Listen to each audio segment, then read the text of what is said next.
Hi, my name is Prumihimo and this is a project video where I'm going to show you how to make a fabulous mushroom bead bracelet. You're going to use the Prumihimo disc, which is designed by me, a very small collection of materials, and you won't need very much time at all before you've made something lovely like this. So on this one on the end, I've made with the small mushroom beads and black cord. This one is made with the larger size mushroom beads, as is this one and this one. And as you can see, they come in a wide range of colours and surface treatments. So there's endless variety really in this sort of design. The most important thing to say first of all is make sure you know how to use your Prumihimo disc. Make sure you've practiced that braid so you can braid confidently and accurately, because once you get started on a bracelet like this, you want your skills to be up to making it quickly and easily and accurately. So what you need to make this bracelet is first of all satin cord. Now I'm using 2mm satin cord here, and it's a fairly rigid type of satin cord. You'll find that cords come in all different shapes and sizes and from different manufacturers and from different locations around the world. And each cord will bring its own properties to the design. This cord will give you quite a nice bracelet with structure to it. If you use a thinner cord, what you'll find is the beads are slightly closer together. That's fine, it's just a bit different. And again, if you use a wider cord, you'll find your beads are slightly further apart, and therefore you'll need fewer of them. And this is what makes the design yours. Together with this, you're going to need some beading cord. And this is normally sold as either S-lon or C-lon, and it's the 0.5 that I'm using here. I've used a magnetic clasp, but you can use all different sorts of clasp. And then the mushroom beads. Now, if you haven't come across them yet, you're in for a treat. They're a fabulous bead. They come in this small size, which I guess is around 6mm. And they come in a larger size, around about 8 to 10mm. You can use either in this bracelet. The size of the bracelet is determined by the cord, not by the beads. So you will use the same number of beads whether you use the large or the small. It will all depend on the cord you're using. With my disc, I generally use a weight, about a 50-gram weight, something like this. When you see me doing the braiding, I probably won't be using the weight because for demonstration purposes it can get in the way. That using a weight is up to you. If you do use one, 50 grams is what you want. So let's get started. So this is the setup. You need to have 4 lengths of 60 centimeters of satin cord, and they need to be positioned in the top and bottom slots at number 1 and the top and bottom slots at number 2. You need to have 2 lengths of beading cord, that's your S-lon or C-lon, of 60 centimeters, and you want that at the top and bottom at number 4. At number 3 you need slightly longer cords. You need 70 centimeters, and you need those in the top and bottom at number 3. And I suggest that you stiffen the ends of your cord with a little bit of brush-on super glue or clear nail varnish, just to stiffen those ends, because the beads you're going to use have quite small holes and you're not going to be able to use a needle to get them on. So by doing that, you'll stiffen the ends and make them into a little needle. So all those cords need to be tied together in a knot, and so you can position them on the disc. Now for your beads. In the top cord at number 3, I've threaded 17 size 8 seed beads. Now the precise number of beads you need will depend on the size of your wrist. That will give you roughly a medium-sized bracelet, but it will also depend on your tension. So if your tension is tighter or looser than mine, your bracelet will need either more or fewer beads. So bear that in mind. So as I say, there are 17 seed beads on the top cord at number 3, and on the bottom cord at number 3 are 16 mushroom beads, and I'm using the small ones here. Now, a word about the mushroom beads: when you move them up and down the cord, don't try to force them. When you move them up and down the cord, just hold the cord upright, give it a little jiggle, and let them work their way down like that, because otherwise you run the risk of snagging the cord.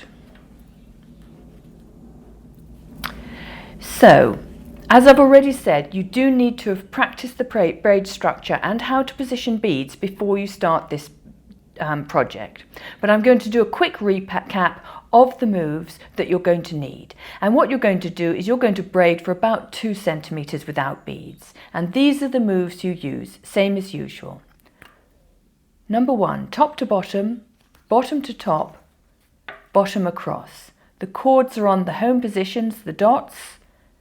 Follow the arrow round to number 2. Top to bottom, bottom to top, bottom across. Cords are on the dots. You can rotate following the arrow round to number 3.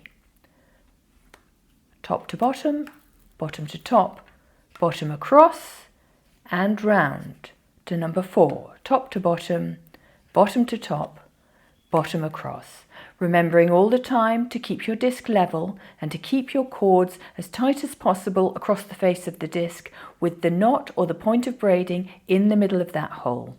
And if you need to adjust it, if it slides across, which it will do on occasion, you just tighten on the relevant cords to bring it back to more or less the middle. So I'm just going to do that very quickly once more. Top to bottom to top, bottom across and round. Top to bottom to top, bottom across and round, top to bottom to top, bottom across, and the final moves of the full sequence at number 4, your 3 moves, and then you're back at number 1.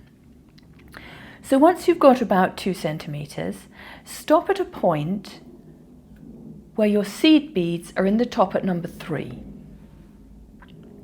So what we're going to do now is start adding the beads. So we complete our moves at number 1 and at number 2, and then when we're at number 3, we drop in a seed bead. Allow it to rest in that V there. Bring up the bottom cord, keeping an eye on that the whole time. If necessary, popping it down.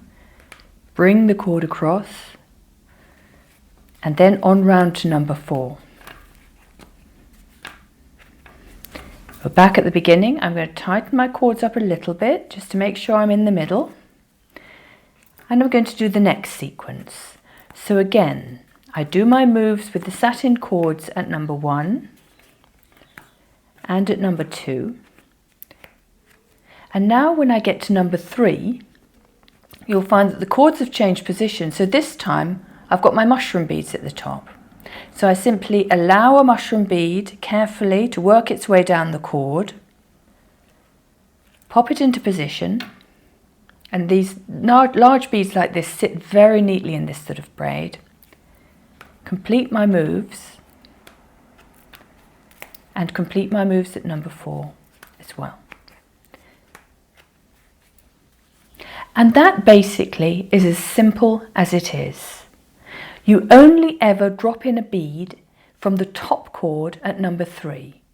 Those cords alternate, so in one sequence of moves it will be the seed bead, and in the next sequence of moves it will be the mushroom bead. So now we're going to speed it up a little bit to see what's happening.